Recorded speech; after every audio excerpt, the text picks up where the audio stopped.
Power का concept हमेशा से दुनिया को चलाता आया है। सबसे बड़े एम्परर्स, किंग्स और इवन मॉडर्न डे लीडर्स ने भी अपने आसपास सिर्फ एक चीज़ को बनाए रखा है और वो है power and control.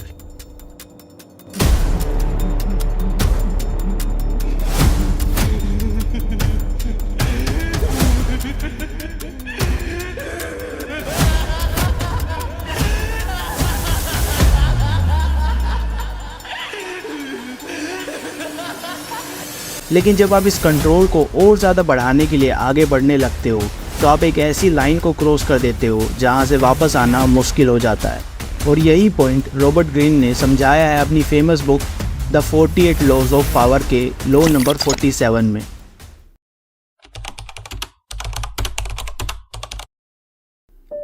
Law number 47 ये कहता है कि विक्ट्री के बाद रुकना सीखो, कभी भी अपने लिमिट्स को पार मत करो।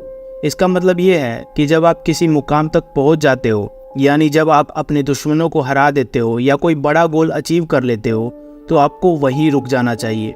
ज़्यादा ग्रीडी होना या अननेसेसरीली पावर को और ज़्यादा एक्सपेंड करने की कोशिश करना आपको आपके डाउनफॉल की तरफ ले जाता है।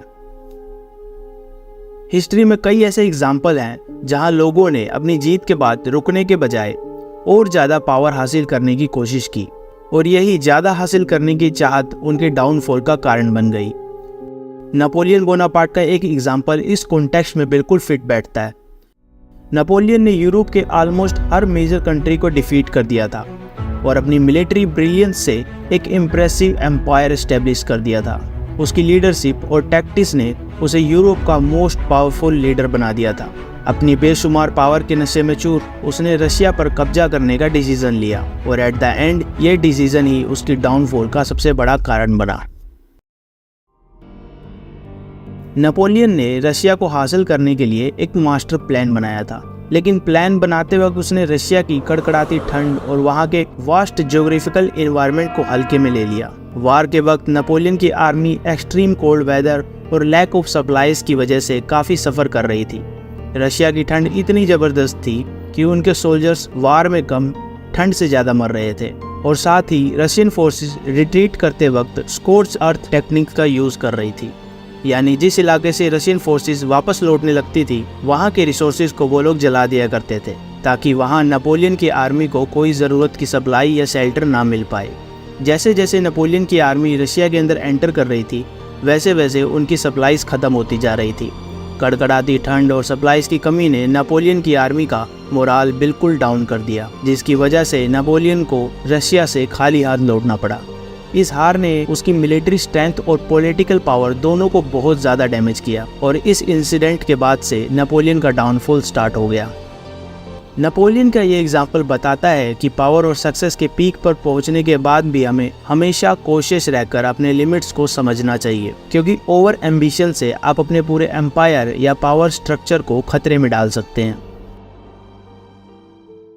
विक्ट्री के बाद हम सब में घमंड आ जाता है, फिर चाहे वो आप हो या मैं। एक बड़ी जीत के बाद हमारा ईगो नेचुरली बूस्ट हो जाता है और हमें लगता है कि अब हम गलत कर ही नहीं सकते। ये मोमेंट्री डोपामिन रश जो जीत के साथ आता है हमें ये बोलने पर मजबूर कर देता है कि जितना ऊपर जाओगे उतने ही जोर से नीचे भी गिर सकते हो। इस सिचुएशन में रॉबर्ट ग्रीन के लॉ 47 का इम्पोर्टेंस समझना जरूरी है। Do not go past the mark you aimed for. इसका मतलब है कि जब आप अपने डिजायर्ड विक्ट्री को अचीव कर लेते हो तब आपको वहीं रुक जाना चाहिए जहां आपने एम सेट किया था। जीत के बाद भी अगर आप अपनी बाउंड्रीज को क्रॉस करते हो तो ओवर रीच करने के चक्कर में आप अपनी सक्सेस को खतरे में डाल दोगे, क्योंकि विक्ट्री के बाद आपका जजमेंट क्लाउडी हो जाता है और आपको लगता है कि अब मैं इनविंसिबल हूँ। और ये ओवर कॉन्फिडेंस आपको ऐसे रिस्की मूव्स लेने पर मजबूर कर सकता है जो शायद आप पहले कभी ना लेते। चलिए एक रियल एग्जांपल से इस लॉ को समझते हैं। स्टॉक मार्केट को इमेजिन कीजिए। स्टॉक मार्केट में कई बार लोग एक अच्छा प्रॉफिट भी कमा लेते हैं, लेकिन उस प्रॉफिट पर रुकने की जगह लोग और ज़्यादा इन्वेस्ट करने लगते हैं। इस ग्रीड की वजह से लोग अपनी इन्वेस्टमेंट और प्रॉफिट दोनों गवा बैठते हैं। यहाँ भी लॉ नंबर 47 को अप्लाई करना यानी ग्रीड से बचकर अपने प्रॉफिट को सिक्योर करना एक वाइज स्ट्रेटजी हो सकती है। यह लॉ सिर्फ किंग, कॉन्करर्स या बिजनेसमैन के लिए नहीं है, ये हमारी डेली लाइफ पर भी अप्लाई होता है। फॉर एग्जाम्पल, मान लो आप अपने पार्टनर से किसी बात पर आर्ग्यूमेंट कर रहे हो और एट द एंड आप वो आर्ग्यूमेंट जीत जाते हो और सामने वाला इंसान आपसे माफ़ी मांग लेता है, लेकिन आप अपनी जीत के नशे में चूर यहाँ रुकते नहीं हो और सामने वाले को और भी ज़्यादा नीचा दिखाने लगते हो। इस सिचुएशन में आप अपनी रिस्पेक्ट और रिलेशनशिप दोनों को खतरे में डाल देते हो, क्योंकि सामने वाले को लगता है कि आप उसकी डिग्निटी को अंडरमाइन कर रहे हो और इस वजह से आप उसकी नज़रों में बस एक मतलबी और घमंडी इंसान बनकर रह जाते हो। How to apply this law in your daily life. इस लॉ को अपनी लाइफ में अप्लाई करने के लिए आपको इन 4 स्ट्रेटजीज पर ध्यान देना होगा। First, celebrate quietly.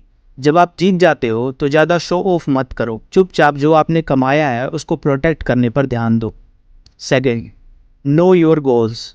जीत से पहले ही डिसाइड कर लो कि आपका अल्टीमेट गोल क्या है। बार बार इमोशंस में बहकर अपने गोल चेंज मत करो। Third, embrace patience. हर जीत के बाद थोड़ा पॉज लो और सोचो क्या अब और पुश करना सही होगा। Fourth, watch others. लोगों को ऑब्जर्व करो, देखो कि आपकी फील्ड में कौन कितना अपने गोल्स को पुश कर रहा है और ऐसा करने से क्या असल में उनको फायदा हो भी रहा है। आपने ये कोट तो सुना ही होगा, great power comes with great responsibilities.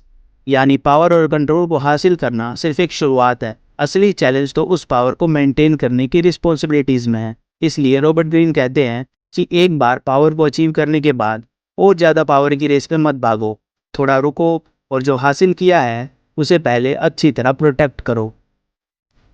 Friends, ये था law number 47 from the 48 laws of power. Next video में हम डिस्कस करेंगे लॉ नंबर 46 को। अगर आपने आज कुछ नया सीखा हो तो अभी वीडियो को लाइक करो और आने वाली सभी वीडियोस को फ्री में देखने के लिए चैनल को सब्सक्राइब करना मत भूलना।